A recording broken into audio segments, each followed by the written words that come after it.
ibinibigay ko ang pinamataas na pagbati, pagpulit sa ating mga Panginoon. Isa pa na aking pinasasalamatan ng ating Panginoon Diyos sa kabutihan niya sa ating buhay. Sa patuloy na pagbabay sa araw-araw na binibigyan kami ng kalakasan ng Panginoon, pag-ising mo pa lang sa umaga nandiyan ng presensya ng Diyos na aming nararamdaman sa aming buhay.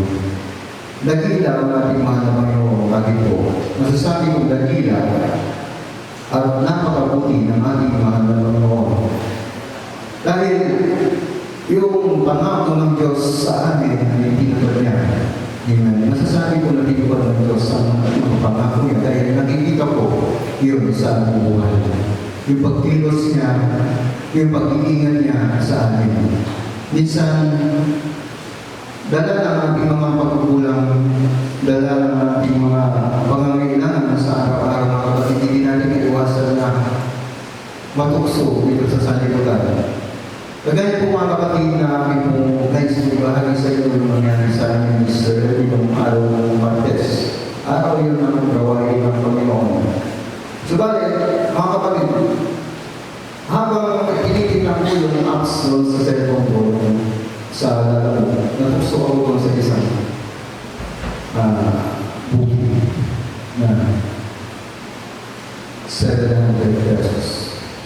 Sige mo mga kapatid, natukso ko doon sa 700 pesos. Booking yun, papuntang Las Piñas ka. Amen. Sabi ko, pinagpalit ko yung 700 pesos sa gawain ng Panginoon. Alam niyo mga kapatid, mas malaki yung wala sa akin. Nalugi pa ako doon sa biyaya ko 700 pesos. Bakit?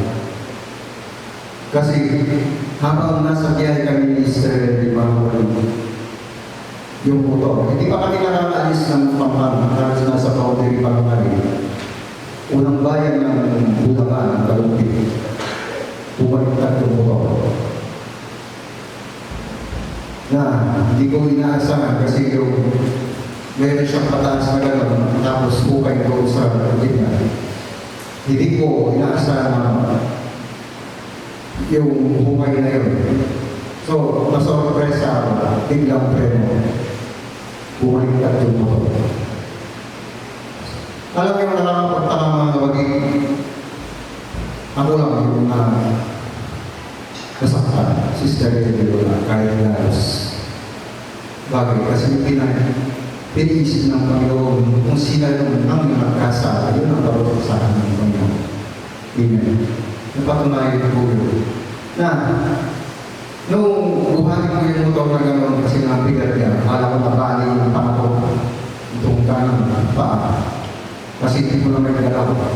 Hindi ko na may hanggang. So, nung tinabi ko yung motor, inanuhuli pa ako parang nabali yata. Hanggang sa itinuloy pa rin yung biyahe, hanggang Las Piñas kami, tiniis ko yung sakit. Hanggang sa pag-uwi. At nakita ko naman yung pag-iingat ng Panginoon na hindi kami pinabayaan sa kabila ng naranasan ng mga. So, kinabukasan, sabi ko, ipapahirap ko sa Manila para nawala yung pito sa Panginoon. Inunang pa yung tao doon sa Diyos na bibigay na kaganyan sa akin.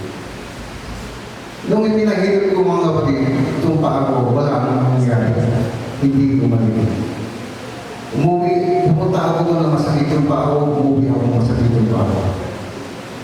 Ang ginawa ko, nagpuri ako sa Panginoon po ako, Panginoon, patawarin mo ako.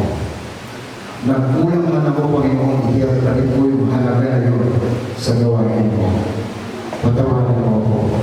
Alam ko sa ito na ako'y nakapalata sa gawain ko. Subalit, dala ang pangangailangan ay nagawa ko ang mga gawain. Noong oras na ito, humingi ako ng tawag sa ating mga Panginoon, nagsisi ako. Nanalangin ako. At sabay, ligtas ko in Jesus' name. Na hinapos ko yung paa ko. Instant mga kapatid na halakad ako. Pero mga kapatid, yung kapangyarihan ng Panginoon nakita ko na kapag nagtiwala ka sa kapwa-tao mo, sabi nga ng ng mga sinatay. Mga pag-ibig.